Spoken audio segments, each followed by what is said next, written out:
네, 반갑습니다. 강승주의 급등 타이밍입니다. 우리 급등 타이밍은 대한민국 개인 투자자 분들께서 증시 현 시점에서 반드시 아셔야 되는 정보들과 그 수혜주 종목들에 대해서 말씀드리고 있습니다.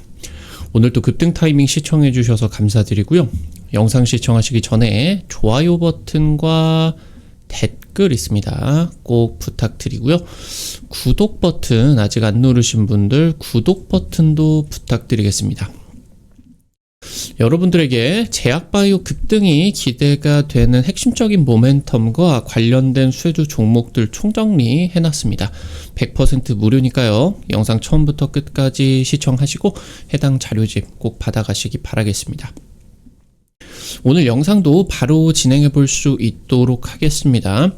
최근 이제 글로벌 증시의 대세 상승이 지속이 되고 그러면서 사상 최고가를 달성을 하는 상황에 있어서 우리나라 증시 같은 경우는 이 삼성전자의 부진 속에서 전 세계에서 최악의 수익률을 지금 현재 보여주고 있습니다. 현재 이 구간에 있어서 아무래도 삼성전자에 투자를 하고 있는 개인 투자자분들 같은 경우도 사상 최대치를 이제 기록을 하고 있는 상황에서 현재 이 삼성전자의 반등 포인트가 어디서 나타나 줄 수가 있을 것이냐 분석을 해드려 볼 수 있도록 하겠습니다. 영상 바로 진행해 볼 수 있도록 할게요. 삼성전자의 외국인 대규모 손절매가 지속되고 있습니다. 결국에 엔비디아의 퀄 테스트를 통과하지 못했기 때문이겠죠. 지금 기술의 삼성으로 불리던 삼성전자의 근원적인 경쟁력이 약화되고 있습니다. 현재 삼성전자가 세계 1위를 달리고 있었던 메모리 반도체 쪽에서 SK하이닉스 쪽의 세계 1위 타이틀을 뺏기는 것들이 많아지고 있겠죠. 현재 지금 문제가 되고 있는 HBM의 경쟁력 같은 경우도 이 D램 쪽의 경쟁력 약화에서 이어져 온 그런 결과다라고 이제 볼 수가 있겠습니다. 결국에 삼성전자가 살아나기 위해서는 이 HBM을 개설을 하는 거에 목숨을 걸어야 되게 됩니다. 그래서 지금 삼성전자가 연말에 이 1C D램, 1C D램을 승부수로 이제 펼치게 된다라고 보셔야 되겠는데 이 기술이 굉장히 중요한 포인트가 되겠습니다. 그래서 내년에 HBM4에서 AI 반도체 2차전이 진행이 되게 되는데 삼성전자에게도 분명히 기회가 오게 될 겁니다. 현실화되고 있는 삼성전자의 위기입니다. 삼성전자가 연내 이제 HBM 엔비디아 퀄 테스트 통과가 가능성이 높다라고 하는 이제 그런 기대감 덕분에 상반기 계속해서 이 외국인의 폭풍 매수가 작년부터 한 2년 가까이 지속이 되고 있는 그런 상황이었습니다. 근데 예정이 되어 있었던 이 하반기에 HBM3 퀄 테스트 기한이 2개월 이상 지연이 되게 되면서 지금 삼성전자가 이 퀄 테스트를 실패를 했구나. 그래서 이 외국인들이 대규모로 손절을 펼치고 있는 그런 상황이겠습니다. 올해 상반기에 들어왔었던 외국인의 순매수 물량이 전부 다 손절로 나가게 되고요. 그리고 작년에 진입한 물량 같은 경우도 손절에 가담하고 있는 그런 상황이겠고요. 현재 하반기 내내 폭락하고 있습니다. 분기 하락률로 놓고 보게 된다라고 했을 때 이 3분기 때 분기 하락률이 삼성전자 역대 최악의 성적을 기록하고 있다라고 이제 보실 수가 있겠습니다. 현재 삼성전자의 이런 경쟁력이 왜 이렇게 됐느냐. 이재용 회장의 최측근으로 2인자 역할을 하고 있는 이 정연호 부회장 같은 경우는 사실 반도체 전문가가 아닙니다. 경영이나 회계 쪽에 이제 전문가인 상황인데 이런 상황에서 삼성그룹의 상황 역할을 하고 있다라고 이제 볼 수가 있겠습니다. 지금 현재 아무래도 이 정연호 부회장에서 이어오고 있는 이 단기 경영 성과에만 집중하는 일명 코앞 경영이겠죠. 그리고 이제 이 삼성전자의 임원진들의 임기가 1년, 2년 정도밖에 되지 않다 보니까 최대한 성과금을 뽑아먹기 위해서 단기적으로 그런 이제 이 성과금 포인트들에만 집중을 하게 되고 중장기적인 안목이 그룹 내에서 완전히 증발을 해버리게 된 거죠. 그리고 기술 같은 경우도 개발을 하는 거를 지금 임원진들에서 막아버리기 때문에 자기들 성과급만 뽑아내는 게 중요하지, 이 기술을 하다가 지금 이제 R&D 투자 비용 수조 원 이렇게 가버리게 된다라고 하면은 이런 부분에서 성과급이 낮아지게 되다 보니까 이런 것들을 윗선에서 잘라버리게 되는 엄청난 이제 이 패착들이 나오게 된 거죠. 도전 정신이 삼성전자 내에서 사라졌다. 반도체 전문가들이 이 차세대 상품들을 개발을 하려고 하고 있는데 이 경영이나 회계 전문가들이 윗선에서 다 막아버리더라. 그러니까 하지 말자. 어차피 욕만 먹는데 왜 하냐. 이런 식으로 그룹 내부의 분위기가 굳어버리게 이제 된 거다라고 보실 수가 있겠죠. 지금 이제 이 연구진들이 R&D 성과를 보고하게 된다라고 하더라도 뭐 SK하이닉스나 아니면은 뭐 다른 퀄컴들이 이거를 하고 있냐, 경쟁사들이 지금 이거를 하고 있냐, 도대체 이 기술을 왜 개발해야 되냐, 이걸 왜 해야 되냐라고 하는 이제 물음들이 나타나 버리게 된다. 그러다 보니까 이제 이 기술의 삼성 DNA가 희석이 되어버린 그런 상황이다라고 이제 보실 수가 있겠죠. 삼성전자 HBM 지금 가장 큰 문제로서 해결이 되어야 되는 이 HBM의 경쟁력 문제는 사실 서버용 D램에서 불거져 왔다라고 이제 볼 수가 있겠습니다.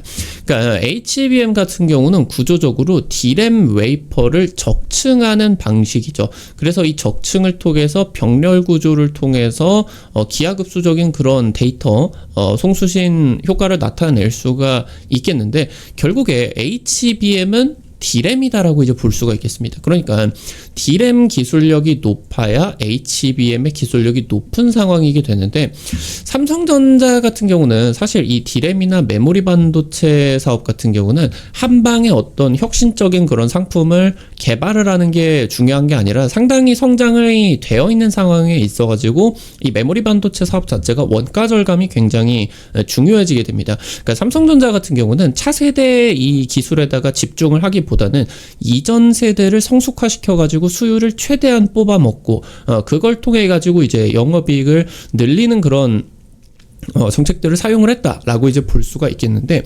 그런 과정에 있어서 삼성전자가 기존의 이제 D램의 경쟁력, 그러니까 차세대 D램이 아니라 기존의 D램의 경쟁력을 강화를 하게 되면서 바로 이제 원가를 절감을 하겠다라는 그런 부분들을 위해서 초기에 이제 좀 시행착오가 많아지게 되는 EUV 공정을 도입을 하게 됐어요.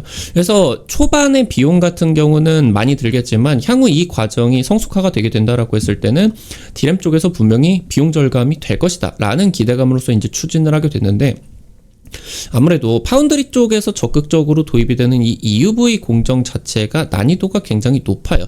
그러니까 이게 성숙화를 하는데 사실상 좀 실패를 한 거고, 오히려 기존의 D램, 그러니까 차세대 D램도 아니고 기존의 D램을 개선하려는 과정에 있어서 기존 D램을 이용을 하는 최대의 강점이 안정성이거든요, 안정성. 근데 여기에다가 EUV를 적용을 하게 되다 보니까 안정성도 떨어지고, 그리고 예상을 했었던 것보다 비용 같은 경우도 높게 나와 버리게 되었다라고 하는 거겠죠. 지금 그러는 과정에 있어서 최근 엔비디아 퀄테스트에서 향관에서 들려오던 발열 문제 같은 경우는 엔비디아가 오케이를 했는데, 문제가 된 거는 이 HBM의 성능 자체였다라고 하는 겁니다. 마이크론이나 SK하이닉스 대비해서 HBM의 성능이 10분의 1 수준이다라고 이제 볼 수가 있겠고, 그러다 보니까 이 HBM의 성능이 너무 낮은 상황이다 보니까 이게 어디서부터 왔느냐, D램의 대응을 패착을 해가지고 경쟁사는 차세대 D램 쪽에다가 지금 이제 미리미리 선제적으로 진행을 했다면은 방금 말씀을 드렸었던 것처럼 삼성전자 같은 경우는 기존 공정을 성숙화시키는데 중점을 둔 상황에서 여기서 딱 이제 이 AI 반도체가 두둥하고 이제 등장을 하게 된 거죠. 그래서 이제 마이크론이나 SK하이닉스 같은 경우는 차세대 D램 기반으로 제조를 하다 보니까 성능이 잘 나왔고, 삼성전자는 여기서 기존 D램인 1A D램을 통해 가지고 이 HBM을 개발을 하다 보니까 이게 집적도 차이 때문에 성능이 1A DRAM이나 1B DRAM이나 날 수밖에 없거든요. 그런 과정에서 당연히 삼성전자 같은 경우는 이 1A DRAM에서 메모리 반도체 쪽에서 이런 뭐 원가 절감이라고 하던가 이런 것들을 통해서 돈을 벌 수는 있었지만 이런 것들 대비해서 가격이 한 5배, 10배가 비싸는 HBM 쪽, 차세대 DRAM 기술력이 중요했었던 이 HBM 쪽에서 성능이 나오지 않게 된 거죠. 지금 그러면서 삼성전자도 마이크론이나 SK하이닉스 대비해서 1B DRAM 같은 경우를 제조를 하고는 있겠지만 이 DRAM 자체가 바로 HBM을 고려하지 않고 설계를 했어요. 그러니까 HBM 같은 경우는 DRAM을 적층을 하는 과정에서 특수한 설계를 따라야 되겠죠. 기존 DRAM은 그냥 하나의 그런 웨이퍼 내에서 더 빠르게 처리만 하면 되게 되는데 여기서 이 TSV 공정으로 이거를 연결을 해야 되는 그런 상황이다 보니까 이게 고려가 되지 않아서 현재 삼성전자는 마이크론이나 SK하이닉스처럼 1B DRAM 이거를 HBM용을 위해 가지고 개발을 할 수는 없는 상황이다라고 하는 거죠. 그래서 여기서 지금 현재 문제가 발생을 하고 있다라고 이제 보실 수가 있게 되는데 현재 그러는 과정에 있어서 삼성전자가 이 1A DRAM 이거를 지금 재설계를 심사숙고하고 있는 그런 상황입니다. 결국에 지금 현재 삼성전자 같은 경우도 현재 지금 주력 상품으로 나서고 있는 HBM3E 이 시장을 전면적으로 그냥 포기하지 않는다라고 하면은 그냥 이대로 가게 되면서 AMD 쪽으로만 납품을 하게 되는데 이 시장이 여전히 뭐 내년까지도 중요한 매출을 차지를 할 거거든요. 그러다 보니까 현재 수준에서는 HBM3 쪽에서 의미 있는 그런 점유율을 확보를 하지 못하다 보니까 이거를 아예 그냥 재설계를 해버릴까? HBM용으로 아예 그냥 재설계를 해버릴까라고 이제 고민을 하고 있다라고 하는 거죠. 당초에 삼성전자가 이 HBM3를 개발을 하는 것도 그때 당시 때 작년 재작년에 이제 주력 상품이었었던 HBM3의 경쟁을 아예 포기를 했었어요. 그리고 이제 다음 세대 속에서 HBM3 개발에 집중을 하게 되면서 삼성전자에서 거의 한 2, 3년 정도 동안에 의미 있는 HBM 매출이 발생을 하지 않고 있는 그런 상황이겠죠. 근데 만약에 이 1A DRAM을 재설계를 하게 된다라고 하더라도 성공적으로 해봐야 6개월이다. 성공적으로 하지 못하게 된다라고 하면은 지금 기존의 이 1A DRAM 같은 경우도 잘 되지 않은 상황이고 그리고 이 6개월이다라고 하는 거는 사실상 HBM3 경쟁을 포기해야 되는 그런 상황이겠죠. 근데 지금 이미 HBM3 엔비디아 공급망의 진입에 성공을 하지는 못했다. 사실상 실패를 했기 때문에 이 부분을 좀 인정을 하고 어차피 이거를 재설계를 하지 않는다라고 하더라도 납품을 하게 된다라고 하더라도 의미가 없기 때문에 아마 재설계 쪽으로 가는 그런 흐름들이 높을 것이다 라고 이제 생각을 하실 수가 있겠습니다. 현재 삼성전자 같은 경우는 차세대 HBM으로서 이제 HBM4죠. 이쪽에서 지금 현재 삼성전자가 모든 역량을 총 집중하고 있다라고 이제 보실 수가 있겠습니다. 방금 보셨었던 경쟁사들의 HBM의 지금 DRAM 같은 경우는 바로 이제 1B DRAM을 이제 쓰고 있다라고 말씀을 드렸죠. 아예 이제 삼성전자 같은 경우는 과거에 본인들이 이 기술적으로 리더십을 가졌었던 그런 방식, 현재 시장을 포기를 해버리고 그 다음에다가 뭐 대규모 돈을 부어가지고 미리 선점 경쟁을 하자고 하는 거겠죠. 그래서 이제 HBM4에다가 차세대 1C DRAM을 적용을 하는 것을 지금 이제 목표로 이제 진행을 하기 시작을 했습니다. 그래서 사실상 이제 HBM3까지의 경쟁에서 실패를 했기 때문에 현재 주가는 이해를 할 수가 있습니다. 근데 결국에 1C DRAM 같은 경우는 이 1B DRAM 대비해가지고 DRAM 집적도가 대거 향상이 되게 된다라고 하는 거. 이미 이제 올 연말에 1C DRAM 초도 양산 라인을 구축을 하는 것들이 이제 계획이 잡혀 있는 상황이겠고요. 경쟁사는 지금 HBM4에서 여전히 이제 현역으로 뛰고 있는 1B DRAM을 적용을 하게 된다.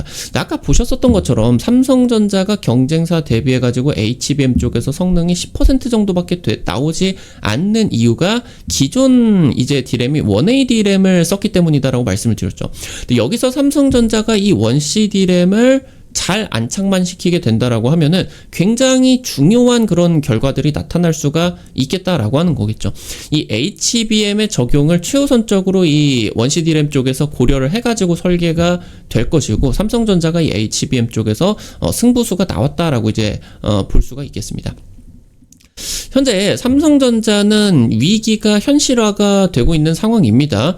지금 이제 이 부분을 위기설을 끊어버려야 되겠죠. 결국에 이제 이 핵심 사업인 D램 쪽에서 의구심을 지워야 되는 상황이고요. 그러면서 이제 설계, 파운드리 쪽의 핵심 개발 인력들이 메모리 사업부 쪽으로 집중을 시켰다. 그러니까 현재 지금 삼성전자가 반도체 사업에서 차세대 미래 먹거리로 육성을 하고 있는 모든 이제 이 핵심 개발 인력들이 HBM 쪽으로 다 달라붙었다라고 이제 볼 수가 있겠죠. 그래서 이제 전영현 부회장 같은 경우도 HBM 개발팀을 신설을 했다라고 이제 볼 수가 있겠고, 결국에 차세대 D램이 원시 D램 수율 안정화가 핵심이 되게 됩니다. 그래서 이 부분에 있어서 마치 이제 삼성전자가 현재 성능이 딸리고 있는 그런 부분들처럼 경쟁사에서 HBM 성능을 추월을 할 수가 있는 가능성들이 있겠다. 그러니까 기존의 메모리 반도체 같은 경우 삼성전자가 굳이 이런 뭐 빠르게 뭐 양산을 한다라고 하던가 이런 부분에 집중을 하지 않고 기존의 성숙 공정을 빠르게 개선시키는 방향으로 갔었던 부분은 고객들이 굉장히 많았다라고 하는 거예요. 전 세계 고객들이 넘쳐나는 상황이 있어서 조금 더 이제 이 성능적인 부분보다 원가 절감을 통해 가지고 가격 전략으로 가는 방법이 삼성전자에게는 지금까지는 맞았던 거예요. 근데 AI 반도체 같은 경우는 고객사가 거의 없죠. 현재 지금 의미 있는 이제 플레이어가 엔비디아 쪽하고 AMD 쪽밖에 없는데, AMD의 AI 반도체 매출은 엔비디아 대비해가지고 10% 정도밖에 되지 않다 보니까 엔비디아에게만 HBM을 현재 지금 제공을 하고 있다라고 보실 수가 있겠습니다. 그러다 보니까 단순히 지금이 성숙한 그런 공정들이 필요한 게 아니라 지금 현재 수준에서는 돈이 더 많이 들게 된다라고 하더라도 차세대 제품을 빠르게 양산에 좋은 수율로서 양산을 하기만 하게 된다라고 하면은 엔비디아의 이런 핵심 공급망에 진입을 할 수가 있겠다. 그래서 지금까지의 이런 메모리 반도체 경쟁과는 조금 다르게 한순간에 순위가 바뀌어버릴 수가 있겠다라고 하는 거겠죠. 이미 지금 삼성전자 같은 경우는 원시 D램 9따위를 확보를 했다. 수율 확보에 지금 성공을 한 상황이 있고, 지금부터는 이 공정을 집중을 해가지고 이 부분에 있어서 수율을 한 60% 정도대 이상까지만 올리게 된다라고 하면은 현재 이 HBM 쪽에서 삼성전자가 분명히 기회를 잡을 수가 있겠다라고 하는 거죠. 현재 SK하이닉스가 절대 넘어서지 못할 그런 기술 장벽을 만들어 놓은 것이 아니다. 현재 시장적인 특성을 놓고 보게 된다라고 했을 때 이 차세대 D램 쪽에서 성공을 하게 된다라고 하면 SK하이닉스를 한 번에 성능 차이를 뒤집어 엎을 수가 있겠다라고 이제 보실 수가 있겠습니다. 현재 지금 굉장히 최악으로 치닫았었던 메모리 반도체 연구개발팀의 내부 분위기가 굉장히 지금 활기가 찾았다. 삼성전자가 다시 한번 역전을 해내자라고 이제 분위기가 굉장히 좋아졌다라고 하는 것도 긍정적으로 이제 보실 수가 있겠습니다. 내년 AI 반도체 경쟁 후반전에 돌입을 하게 됩니다. 말씀드렸었던 이 HBM4부터 굉장히 많은 것들이 바뀌게 됩니다. HBM4부터 어떤 것들이 지금 바뀌게 되느냐, 방금 말씀드렸었던 것처럼 삼성전자가 원시 D램을 도입을 한다. 지금 이미 이제 성숙화가 되어 있는 이 SK하이닉스나 마이크론 쪽의 원B D램보다 성능을 얼마나 개선을 시킬 수가 있을 것이냐, 삼성전자가 목숨을 걸고 이 원시 D램 쪽에 지금 이제 수율 향상에 목을 맬 텐데, 이게 지금 삼성의 저력이 여기서 나타나게 된다라고 하면은 시장 역전이 나올 겁니다. 그리고 두 번째로 HBM4부터 뭐가 달라지게 되느냐. 지금 SK하이닉스가 HBM3 그리고 3E에서 삼성전자 대비해서 성능이 잘 나오고 수율이 안정적으로 나와줄 수가 있는 이 독자 기술인 어드밴스드 MR-MUF 적용입니다. HBM4부터 이 MR-MUF 적용을 하는 게 어려워져요. 12단까지는 어느 정도 괜찮아지게 되는데 그 다음 세대인 16단부터는 SK하이닉스의 이런 경쟁적인 우위가 하나가 사라지게 된다라고 하는 거죠. 그래서 이 부분에 따라서 이제 하이브리드 본딩으로 바뀌게 되는 상황이고, 그리고 HBM4에서 또 뭐가 바뀌게 되느냐. 지금 현재 SK하이닉스 그리고 엔비디아, TSMC까지 진행이 되고 있는 AI 삼각동맹이 어느 정도 좀 희석이 됩니다. 왜냐고 하면은 지금까지 SK하이닉스와 TSMC가 발을 맞춰가지고 갈 수가 있었던 부분이 현재 지금 TSMC 쪽에서 첨단 패키징을 제공을 하고 SK하이닉스에서 이제 HBM을 개발을 하고 이 부분을 이제 이제 패키징을 통해 가지고 납품이 들어갈 수가 있었던 그런 부분이겠는데, 현재 삼성전자가 차세대 HBM4부터 해가지고 차세대 본딩이라고 하던가 로직 다이를 공동 개발에 나서기 시작했습니다. 그러니까 이 AI 삼각동맹이 중요했었던 부분이 엔비디아가 TSMC 쪽에다가 요청을 해가지고 어느 정도 그런 이제 기술적인 부분을 요청을 하게 된다라고 하면은 그걸 통해서 SK하이닉스와 기술적인 그런 교류가 진행이 됐기 때문에 어떻게 보면은 호환성이 삼성전자 것과 SK하이닉스 것과 차이가 굉장히 극심하게 날 수밖에 없었죠. 근데 여기서 삼성전자가 자존심을 버리고 이 지금 HBM 쪽 차기 HBM 쪽에서는 TSMC와 공동 개발을 하기로 결정을 했기 때문에 이 AI 반도체 동맹이 희석이 되게 될 수가 있겠다라고 이제 보실 수가 있겠죠. 그래서 현재 지금 놓고 보게 된다라고 했을 때 차세대 HBM 성능에 따라서 아까 말씀을 드렸었던 것처럼 이 HBM 시장은 굉장히 특수한 그런 시장이기 때문에 다양한 그런 구매자가 있는 게 아니라 단일 구매자인 엔비디아, 그리고 이 엔비디아의 AI 반도체가 몇 천만 원에 달할 정도로 비싸다. 그래서 지금 이 부분에 따라서 조금 비싸지게 된다라고 하더라도 성능만 좋게 뽑히게 된다라고 하면은 이 선두 기업이 한 번에 뒤바뀔 수가 있겠다라고 하는 거겠죠. 현재 지금 삼성전자의 주가 같은 경우는 2008년 리먼 브라더스 사태, 그러니까 글로벌 금융위기로 연결이 됐었던 굉장히 특수한 악재가 껴있었던 이때 사태 이후로 16년 만에 월봉상에서 60개월 선이 이탈이 된 상황입니다. 지금 그러는 과정에 있어서 주가가 55,000원대까지 내려오게 됐는데 이 부분은 청산가치 수준이에요. 그러니까 삼성이 가지고 있는 뭐 반도체, 뭐 공장, 부동산, 유가증권, 현금 이런 것들을 다 처분을 하게 된다라고 하더라도 55,000원 부근에서 형성이 되어 있는 시가총액 한 350조 정도겠죠. 이 부분보다는 비싸다는 거죠. 그러다 보니까 이 이하로 떨어지기는 어렵다. 하락은 멈췄다라고 이제 보실 수가 있겠고, 지금 일단은 시장 같은 경우는 대세 상승 시기가 아닙니다. 그러니까 전 증시에, 우리나라 증시에 수급이 넘쳐 흐르는 그런 상황이 아니에요. 그러니까 지금 일단은 반도체 쪽에서 저점을 잡게 된다라고 하더라도 단기적으로 이런 급반등이 어려운 부분 같은 경우는 현재 우리 증시에서 2차 전지 기업들과 반도체 쪽의 수급이 굉장히 배타적이다. 그러니까 수급이 경합을 이루게 되면서 두 가지가 동시에 못 올라가게 된다라고 하는 거죠. 그러니까 2차 전지가 올라가면 반도체가 내려가고, 반도체가 올라가면은 2차 전지가 내려가고, 그런 부분들이 최근 2년 3년 정도 동안에 나타난 그런 배타적인 수급 흐름이겠죠. 지금 다음 주 미국 대선이 진행이 되는 과정에서 트럼프가 당선이 되게 된다라고 했을 때 2차 전지 친환경 쪽 단기 쇼크가 불가피합니다. 그래서 이 배타적인 수급에 의해서 반도체 반등의 기회가 다가온다라고 하는 거, 이 부분까지 여러분들이 체크를 해보실 수가 있겠습니다. 오늘 관련된 투자 포인트들 체크해드리게 되면서 종목들까지 한번 바라볼 수가 있었고요. 그래서 여러분들에게 앞서 말씀을 드렸었던 것처럼 여기 이제 이것뿐만이 아니라 제약바이오 총정리 자료지에 100% 무료로 이제 체크를 해드릴 수가 있습니다. 해당 자료집 통해서 여러분들에게 이미 이제 제시해드린 종목들 상한가 이상 급등이 나타나주게 되었어요. 현재 해당 자료집들 통해 가지고 관련된 지금 글로벌 제약바이오 빅파마들 투자 트렌드들이나 관련된 주 종목들 전부 다 정리 드렸으니까 아직 안 보신 분들 꼭 확인해 보시기 바랍니다. 어떻게 확인하실 수가 있는지 바로 말씀드리도록 할게요. 여러분들 핸드폰 안에 구글 플레이 스토어 있습니다. 카톡 같은 어플 설치할 때 다들 들어가 보셨을 텐데요. 여기 들어가셔서 검색창에 급등 타이밍 이렇게 이제 치시면요, 이렇게 생긴 어플리케이션 설치하는 게 나오게 됩니다. 설치하는 것도 100% 무료고요. 안쪽에서 어떤 정보들 이용을 하는 거 전부 무료입니다.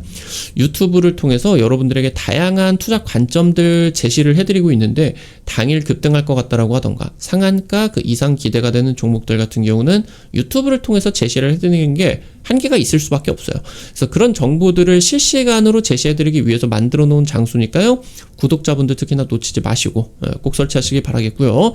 설치하시고 이용하실 때 무료 아이디 가입만 하시면 됩니다. 이거 가입하실 때 핸드폰 번호 같은 거 개인정보 하나도 안 쓰셔도 됩니다. 100% 무료니까 안심하시고 이용하시면 됩니다.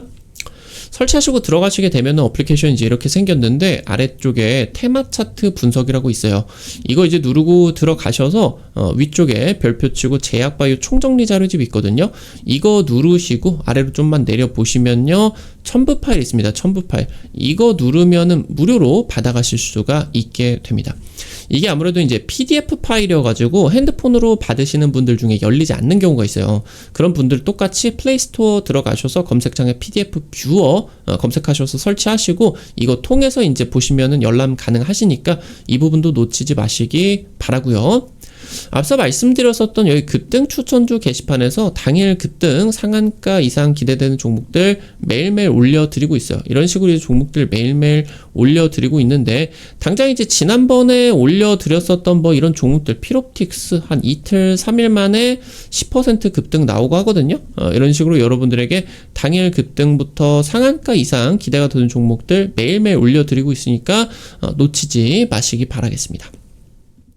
증권투데이에서는 장 시작 30분 전에 단타 관심주를 공유해드리고 있어요. 이런 식으로 이제 여러분들에게 자료집 매일 올려드리게 되는데 미국 증시 체크포인트 간략하게 이제 올려드리고요.